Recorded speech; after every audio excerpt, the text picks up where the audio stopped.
Now 5 is a lot, right? I'm gonna give you some credit. Do you know how many mass shooters there have been in America over the last 10 years? Counted and not counting gang violence.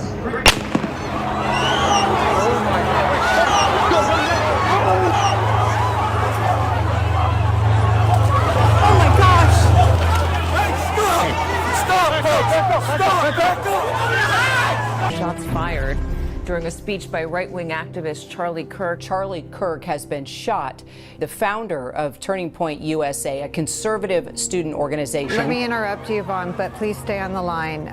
Donald Trump has just posted on his social media platform, Truth Social, the following, quote, "The great and even legendary Charlie Kirk is dead." Melania and my sympathies go out to his beautiful wife, Erica, and his family. Charlie, we love you. Charlie Kirk, according to the President of the United States, is dead. On September 10th, 2025, conservative activist and co-founder of Turning Point USA, Charlie Kirk, was assassinated in front of a large audience at a Turning Point event at Utah Valley University. Many cameras were rolling when the shot was fired. The murder of Charlie Kirk brought to the forefront a national conversation about free speech, political violence, and what a society where free people can disagree with one another should actually look like. About a month after Charlie Kirk's murder, I followed FIRE's CEO, Greg Lukianoff, to Utah Valley University to have those difficult conversations with the students and faculty who happened to be there the day he was killed. It was extremely surreal. I was right there, just a couple of feet down. Folks spontaneously led prayer out loud. And I thought, that was like on day 4 or something, and I thought, I didn't think I was gonna ever laugh again either. The conversations were eye-opening. They offered something the entire country can afford to reflect on. This is 1AX, political violence. We need to talk. Fascism becomes overused in both sides.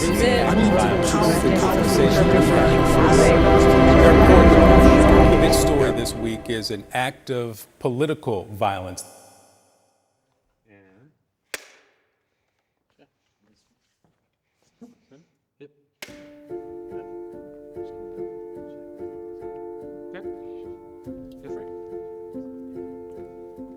Follow instruction really well. You're waiting for someone to say action. I was. I tried my hardest.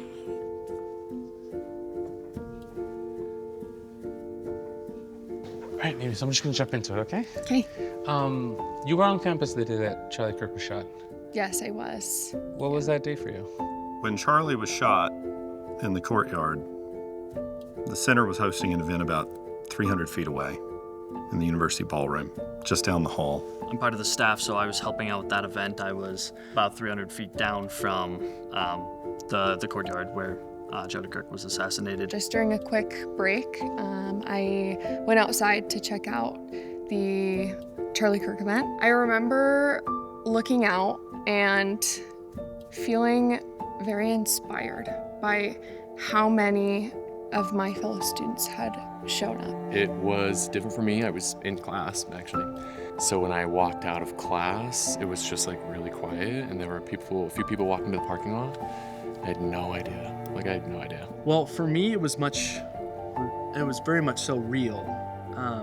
Me and Mimi had just barely left from the event before the shooting took place. I actually have a photo on my phone. I took the photo at 12:15. And I sent the photo to my family of just like, hey, Charlie Kirk's here, this is cool. And there was, tons of people in that area.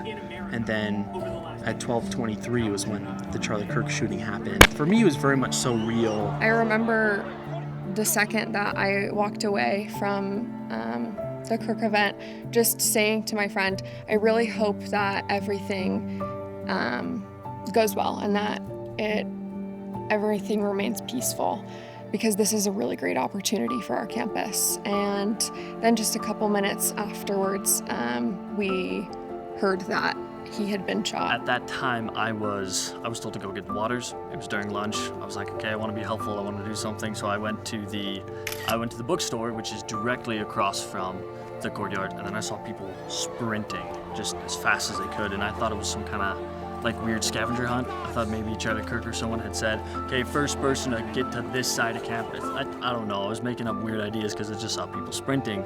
And then I heard someone say, shots fired. Then I stopped somebody who was running past me. I was like, hey, so what's going on?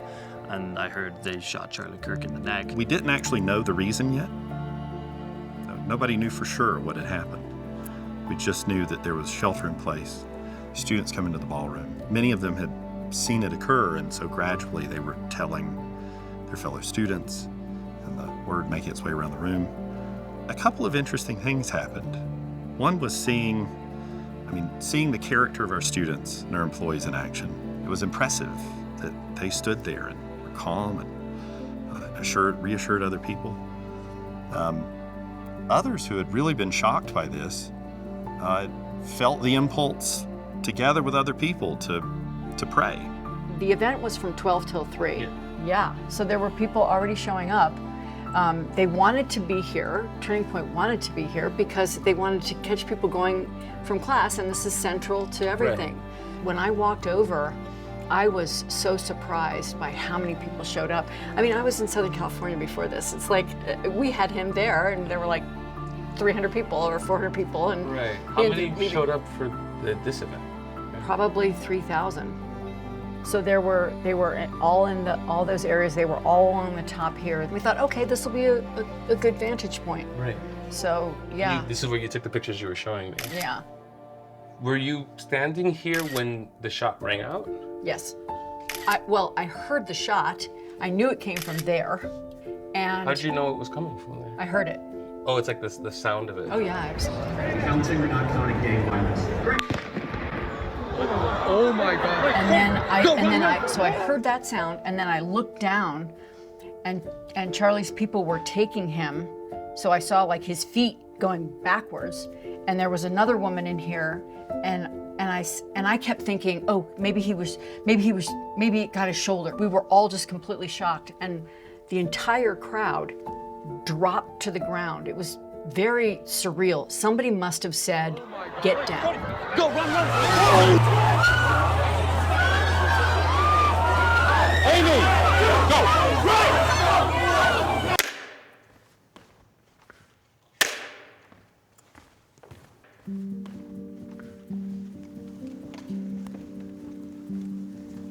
All right, Caleb, would you mind introducing yourself, your name, and the position you hold? Sure. So yeah, my name is Caleb Chilcutt. I'm the current chapter president here at Turning Point USA at UVU. You invited Charlie to campus. Yes. That has to be a complicated experience for you. It was. Firstly, I don't speak for Turning Point, so this is just me. We were all super excited. We were asking Turning Point to bring Charlie for years. Each semester we would put in requests, just because we thought the school would be one of the best, just in terms of students, conversations. And so when we heard the news, we were head over heels. We were like super happy, super excited, couldn't stop talking about it. I assume you were at the event. Yes. Yeah, and you kind of witnessed everything that happened. Yeah, well, thankfully whether you want to believe in God or just pure miracles, accidents, I was asked to kind of leave the area that I was at 30 seconds before Charlie was shot. So I thankfully didn't have to see anything because beforehand I was basically just right next to him. Right before I went back into the courtyard is when I heard the shot. You must have had a lot of different feelings. I'm curious how you felt when you heard people saying free speech is an issue here and that hate speech is what caused the death of Charlie Kirk. This is what kicking the out of fascism looks like. When fascism isn't just coming, it's already here. The former chairman of the Joint Chiefs of Staff, Mark Milley, said, "No one has ever been more dangerous to this country than Donald Trump, and he is a fascist to his core." Whatever could have given Tyler Robinson the idea that Charlie Kirk and conservatives are fascists who want to destroy the country? Definitely disagree with that. I'm a strong believer in freedom of speech. I know Charlie has a quote that says something along the lines of, "When the conversation ends, that's when violence begins." I'm a firm believer of that. I think freedom of speech is the solution to things like political violence. You do have to acknowledge up front that politics is about stuff that matters. Sometimes when we think about coexisting with people we disagree with, there's a temptation to minimize the significance of the disagreements, right? And to say things like, we gotta calm this down, Anderson. We need to calm this down. We need to lower the temperature. Yes, we disagree, but like he said, we can disagree agreeably. That's his last words to me. In some ways, sometimes that minimizes the degree to which our political disagreements can really matter. They're over important stuff. I mean, people who oppose abortion may think that you're killing innocent people. That matters, right? Sometimes the political issue is life and death. And so you can't navigate those kinds of disagreements just by telling people, look past your differences. To some degree, it feels facetious to not connect the idea that people are going to say things that will cause other people to react violently. I'm curious how you, or do you even connect those two ideas of like the nature of violence, the nature of people making the choice to be violent, and people saying things that piss people off? Yeah. How do you deal with that? Freedom of speech is this idea that we can actually settle our differences through debate and discussion. But the idea that kind of like there's no like connection between political violence, you know, and speech, it almost feels like one of those kind of like straw man arguments we run into so often. Because you don't protect free speech because it's harmless. You protect freedom of speech because it's powerful, but it certainly is better than the traditional way we've dealt with conflict, which is violence. Somehow or another, we think free speech includes my racist MAGA neighbor over here to just be a racist and say horrible things. That's not freedom of speech. But these armchair constitutional yucklefucks, they don't know that. How do you respond to that particular point of view? Freedom of speech causes political violence, so doesn't that mean that freedom of speech should have logical limitations? I think we carry politics really close to our chest, and that involves a lot of really complex, hard, personal topics that can make people feel threatened, understandably so. And so then we kind of lose this idea of common humanity. And I think that's where you start seeing more political violence, at least in our current age.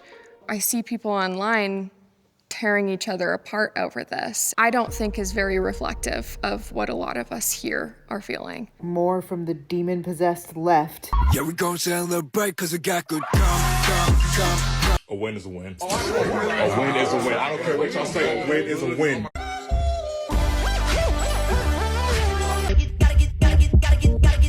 I was scrolling down X and I found a story of a teacher celebrating Kirk's death, and I make a note of it. I'm going to use this for my show. And then there was another one, a hospital worker, and then a councilman, and then a college professor, and then a politician. Thoughts and prayers. Rest in peace, Angel. I disagree with Charlie about all sorts of things. I didn't like the professor watch list.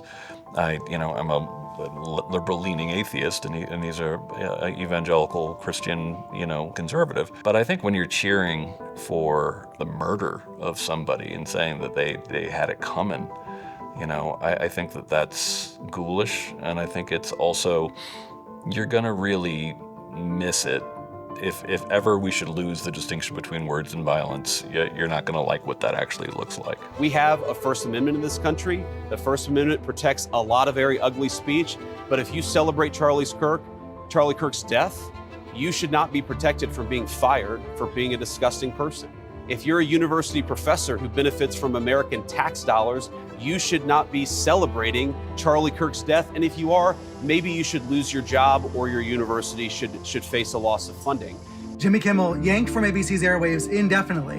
And it's all over this comment he made on the air on Monday night. He had some new lows over the weekend with the MAGA gang desperately trying to characterize this kid who murdered Charlie Kirk as anything other than one of them. That wasn't the worst thing I saw that week. Right. The worst thing I saw that week was Pam Bondi and then the president himself. Pam Bondi said one of the dumbest things you can say as an attorney general. Do we have it here? I'm looking on my SOT list. Yeah, here it is. We will absolutely target you, go after you, if you are targeting anyone with hate speech, anything. And that's across the aisle. What do you think Pam Bondi saying she's going to go after hate speech? Is that, a lot of your allies say hate speech is free speech. We'd probably go after people like you because you treat me so unfairly. It's hate. You have a lot of hate in your heart. These are all things that they had condemned rightfully, from the left, saying that essentially we don't believe that hate speech is unprotected speech in the United States. I mean, Charlie Kirk said that himself, for goodness sakes. Yeah, I think that's a very dangerous road, especially when you ask the government to get involved.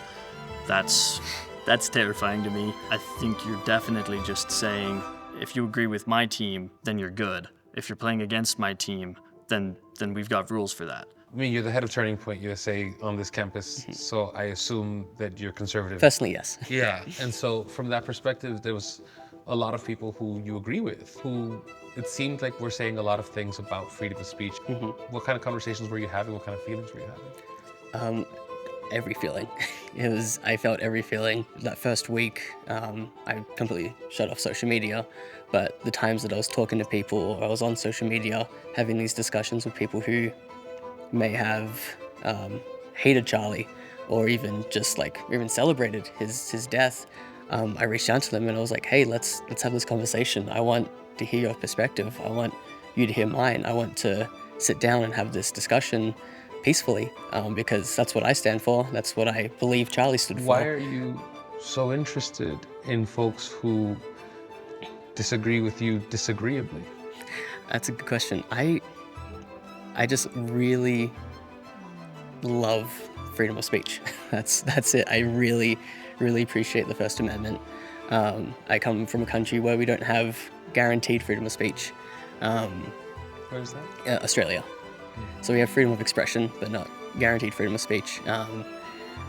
That's why I wanted to reach out to those people who completely disagree with me, who despise everything that I stand for, because I kind of want to look inside their brain, kind of put my feet in their shoes. I fully believe that conversations can kind of ease these tensions that are going through this country, this world, especially after September 10th.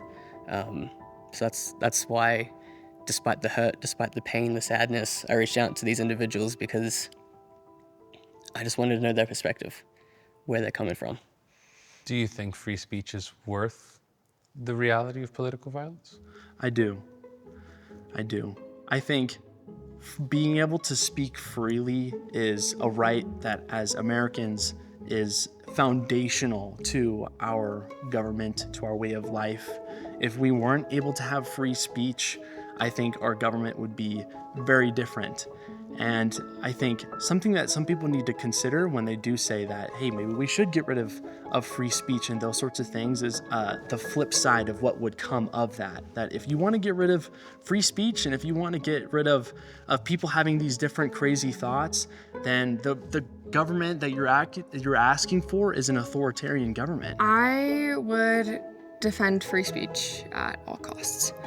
Without it, I think we see ourselves in a state of political slavery where there's really nothing that we have the ability to do. If we can't speak out against our government, if we can't speak out against things that we disagree with, if we can't advocate for things that we do agree with, then that's a place that I would be very afraid of. More afraid than you were that day? Absolutely. If there's anything to be learned from our example, it is one of meaningful conversations are difficult to have and they are necessary. I'm wondering what UVU knows about itself that you think the rest of the country has to learn. There's a better way to be. There's a better way to be in the world. There's a better way to be with people. We've all been saying, why did it happen here? What's expected of us? Like, there must be something bigger happening. So what's expected of us? What is the moment calling for? And I think that getting together and saying, yeah, there's a better way to do this. There's a better way to be ourselves and to be with each other.